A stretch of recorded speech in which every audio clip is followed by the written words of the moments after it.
Well, hey, thanks so much for checking out this video. In this one, we're gonna dive a little deeper into what it looks like to lead a group at Heritage. There's some core elements of leading. It's creating spaces for people to connect with God and each other, to grow in their faith, and live on mission. Those are all necessary elements for all of our Heritage groups.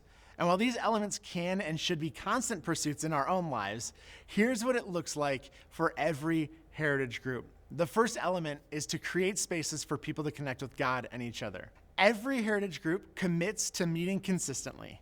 Each time the group gathers, the space that's been created has been thoughtfully and prayerfully prepared for. The second element is to grow in our faith. Every Heritage group commits to identifying and engaging in at least one spiritual rhythm or practice per semester as a group. Whether it is a prayer experience, maybe it's a day of fasting, or scheduling an intentional Sabbath, or anything in between, the leaders of each group intentionally walk with their group members through strategic growth points in their faith. And the last element is to live on mission.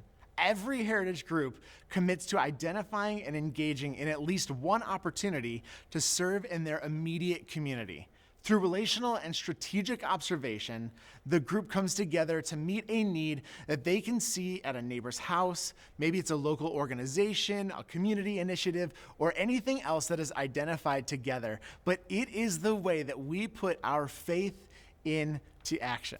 So what do group leaders do at Heritage? We ask each of our group leaders to commit to 4 values. And through the years of discovery and conversation, as well as group leader feedback, we've learned how much each of these areas will ensure a great experience in all of our groups. The first value is communicate early and often. And you do that in 2 different areas. Number 1, you do that with your group. Communicating early and often with your small group is crucial for creating a welcoming, organized, and engaged atmosphere. Initial contact via a welcome email sets the tone for the entire group, while following up with non-responsive members ensures that everyone feels included, even if they haven't been able to attend, and that everyone is aware of the group's activities. Regular reminders about meetings and prompt communication regarding any changes or updates to help maintain consistency and reduce confusion.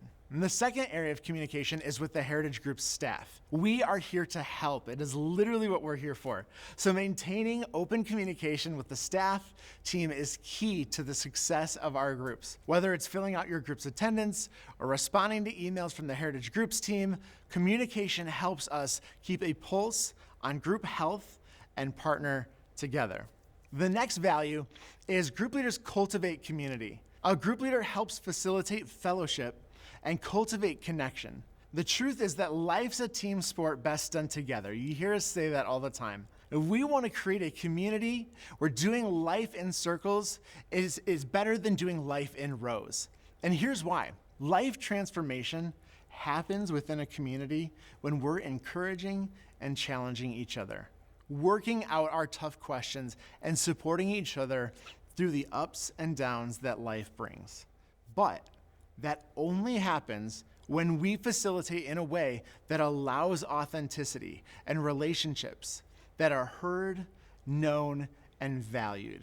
Groups help create a consistent place for this to begin and grow into more. The third value we ask our leaders to adhere to is relinquishing responsibility. Another way of saying that would be to intentionally invest. See, leaders recognize that it's not all about them, and they encourage shared participation, whether it's asking somebody from your group to facilitate the study one week, or host the meeting, or prepare the snack, or maybe it's just asking them to lead the prayer time at the end. Whatever it is, it helps create broader ownership of the group. And it's a great way to prepare and raise up new leaders, making it easier to launch new groups in the future.